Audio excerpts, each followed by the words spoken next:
nag-go na siya. Na ganun, serious mode. Tapos pag may tinatanong ko, pag may tinatanong ako or kinakausap ko siya, mga 3 seconds pa siya bago siya sasagot. Ako naman, hindi ko naman tinitrigger din. So, pinapakalma ko lang din muna. Hindi ko din siya pinapansin. Kaya tumatagal siguro yung tawag dyan. Hindi away. Hindi pagpapansinan. Kaya tumatagal siya. Kasi hindi ko din siya kinakausap. Ganun. Masyado nang tumatagal. Siya naman parang nakifeel ko lang na nagiging uncomfortable na siya. Pero siya pa din yung nang-imitate niya. Para tapos parang, ano sinasabi niya lagi? Parang pag gano'n niya, uy, umayos ka na, ganyan. Since magka-work kasi kami. Tapos ginaganon niya. Inaalam ko siya, ma-reset niyo kung anong iniisip mo.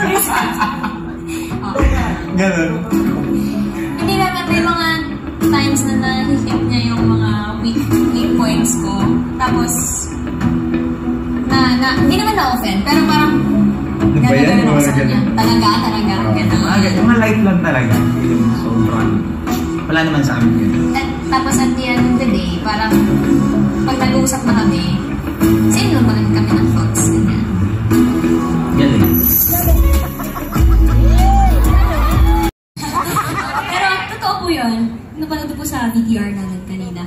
Hindi po araw-araw, sunshines and rainbows, yung pinagdadaan namin ni JR. So may mga times talaga na nagbabanggaan kami, hindi namin naiisip yung iniisip ng isa.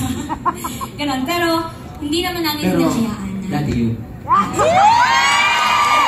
Kaya diba? Ano naman talaga siguro pag, diba? Pag bago pa yung yung pag-isip mo.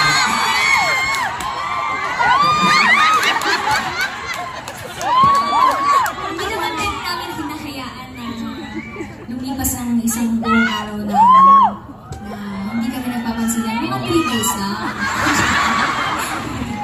Pag 3 days? Grabe ba? Sige, 2.5. Pero ano mang bagay yung harapin po namin ay or sa mga susunod pang taon, siyempre dito pa dito sa araw-araw.